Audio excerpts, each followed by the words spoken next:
Hello and welcome to the OnFARM podcast. We are doing things a bit differently today. This is the first in what we're calling a mini-series of briefer podcast episodes that are slightly different. We're calling them OnFARM Helps because what we're trying to do is provide a bit of help and advice during these tough times. I'm joined today by Monty. Hi, Monty. Hi, Anna. Monty and I, if you don't already know, run a PR and marketing business together called Seen and Heard, and we set up OnFARM back in January. We haven't really talked about ourselves at all, and we don't really intend to, but what we want to do today is to provide you with some hints and advice and some of our expertise for managing some of your PR and marketing during these tough times. Hopefully next week we'll cover perhaps HR, and then we've got a couple more episodes planned after that. So really these are just bite-sized chunks to try and help you navigate the coronavirus and lockdown. Monty, perhaps you can kick off with some of your observations about how things have kind of changed within our sector over recent weeks. Yeah, well, I don't think anyone needs us to really tell them how difficult and challenging this unprecedented period has been. I suppose the interesting thing has been that with all the challenges, there have been some opportunities, and I'm thinking of clients who have embraced or boosted their delivery services, etc. But yeah, it's not been easy, and hopefully we've got some tips and hints and tricks up our sleeve that might help. I guess one of my main things has been I've been doing a lot of social media of late, and I think that actually if you care to put yourself onto Twitter, for example, the activity on there is ramped up to the nth degree at the moment, and it's a platform to get your voice out there, to promote your business, to take the opportunity to tell people that you're still here and you're still doing whatever it is you might do. Absolutely, and I suppose the beauty of social media is that it is a two-way conversation. So you can go on and you can get your news out there. So if you're running a different type of service during coronavirus, you can tell people about that. But you can also actually use it to help glean information yourself. So if you want to find out what others are doing, pick up tips, find out what some of the pitfalls, pick up advice as to how they're managing their social media, how they're dealing with feedback. So it's very much a two-way thing. You can put information out there, but you can also use it to inform yourself at the same time.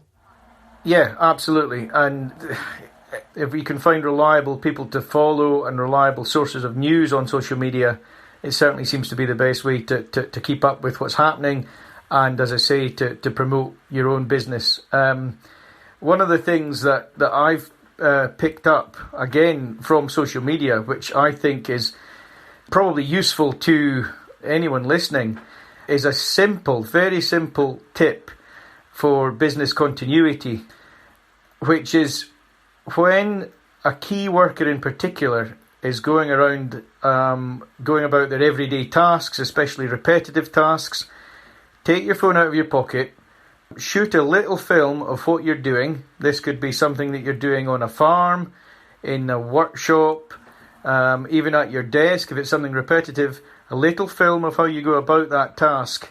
It's then there for the day that you may not be there.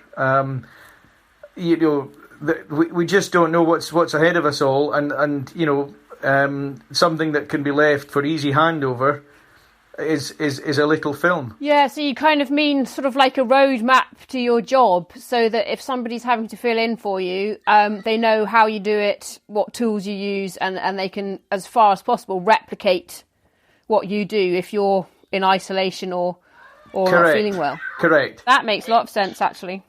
Obviously, we're recording a podcast here. Thankfully, no one can see the state that I'm in at the moment, but my arm is in a sling.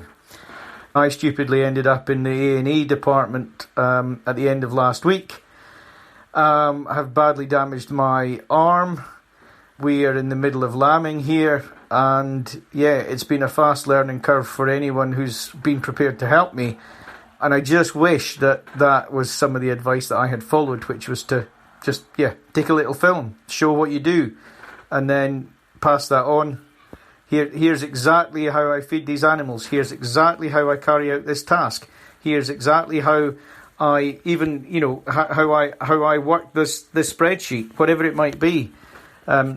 Simple thing. The point there is that actually that sort of activity is going to be relevant way beyond coronavirus. It's a lesson that we've learned from being in these weird circumstances, but actually it's a lesson that we can carry through. And I suppose that's kind of what I'm picking up too from a lot of our clients in particular, but far broader than that. So we've got a hashtag campaign running on our OnFARM Twitter at the moment, which is hashtag OnFARM Open for Business, and that's really highlighting the people who are still open, still doing things. But actually what we're also seeing using that hashtag is some of the innovation that's coming through. People who've never before done delivery service, people who've never before dealt with members of the public, they might just deal with restaurateurs or wholesalers, are doing things differently, all within the guidelines obviously, but they're doing things differently to open up new markets.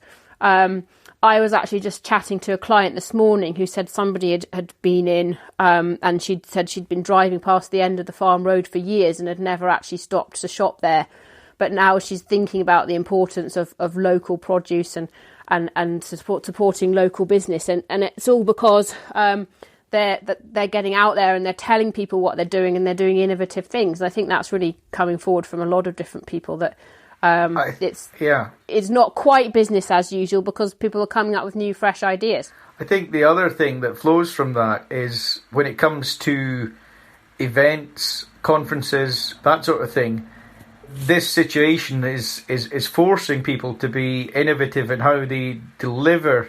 And we're seeing the rise of web-based technology and web-based conferencing. Obviously, that's all because the current situation means we need to. But actually, we can help people, clients and others, to look at how these technologies could roll out to be used regardless of the lockdown situation, as it were. These things could be used for events to reach much wider audiences than they might actually attract through footfall through a door anyway.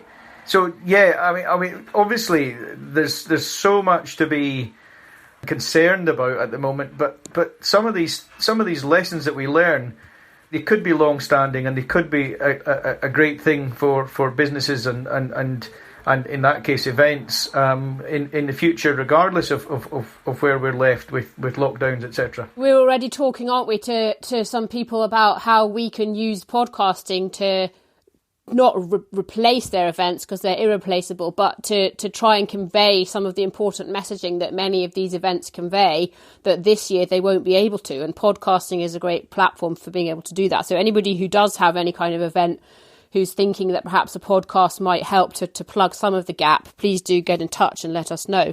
I think another thing with regard to opportunity, which actually my dad has kind of demonstrated to me this week, is the chance to learn something. We've heard people, almost half jokingly saying, "Oh, well, I'm going to take this opportunity to learn how to speak German."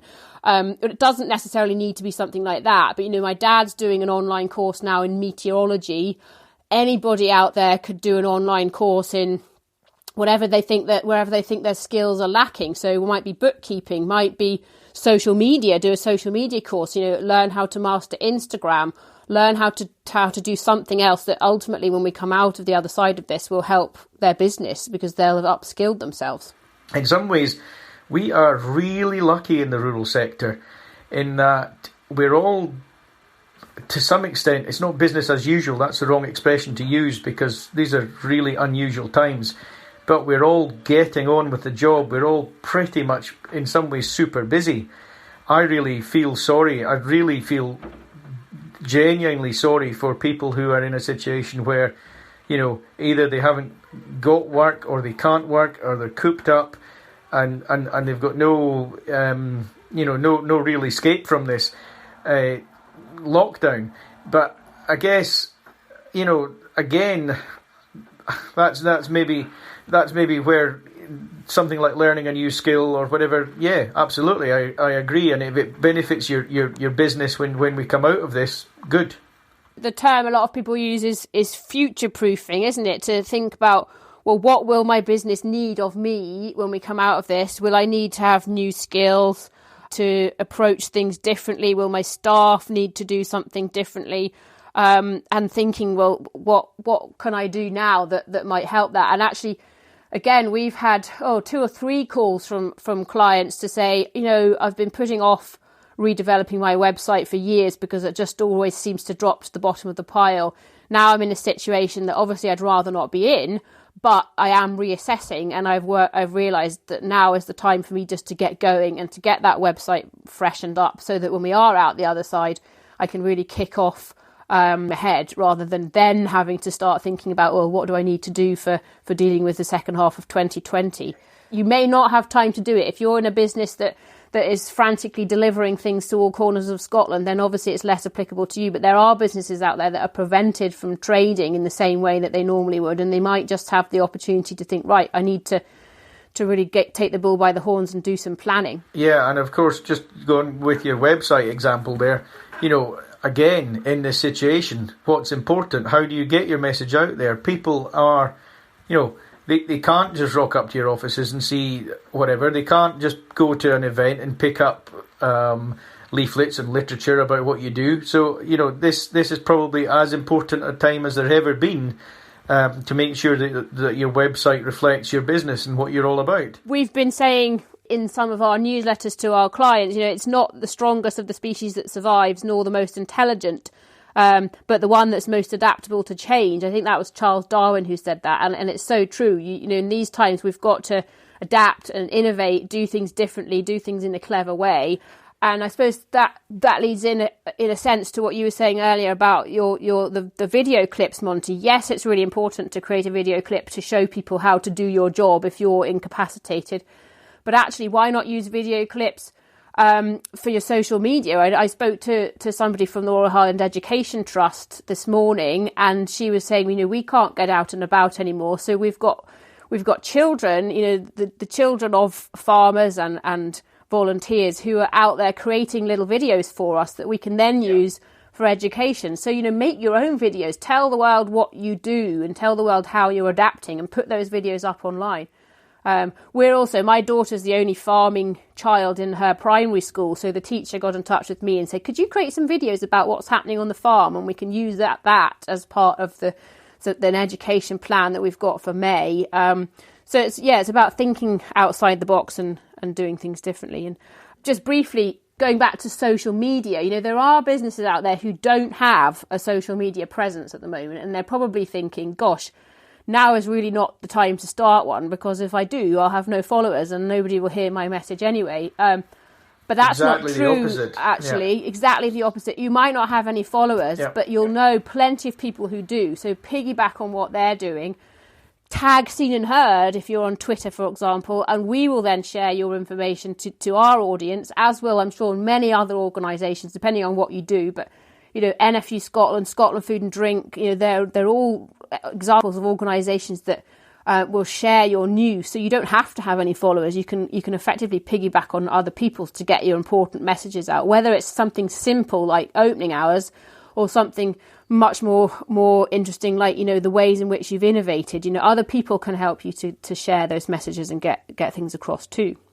I think one of the key interesting things about our business model as Seen and Heard, and I was chatting to a client about this the other day, is we have been home-based and home working, if you want to call it that, since day one.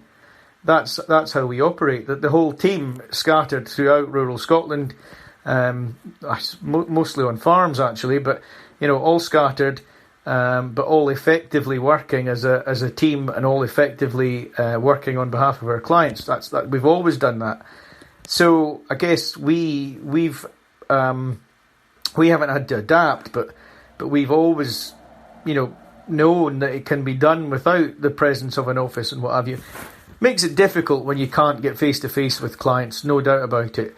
But yeah, not the same. But we can. Well, yeah, there are ways of doing it, and podcasts. I know that it's you, Anna, that's been involved in most of our OnFARM podcasts. But what a great way to tell a story. What a great way to capture someone's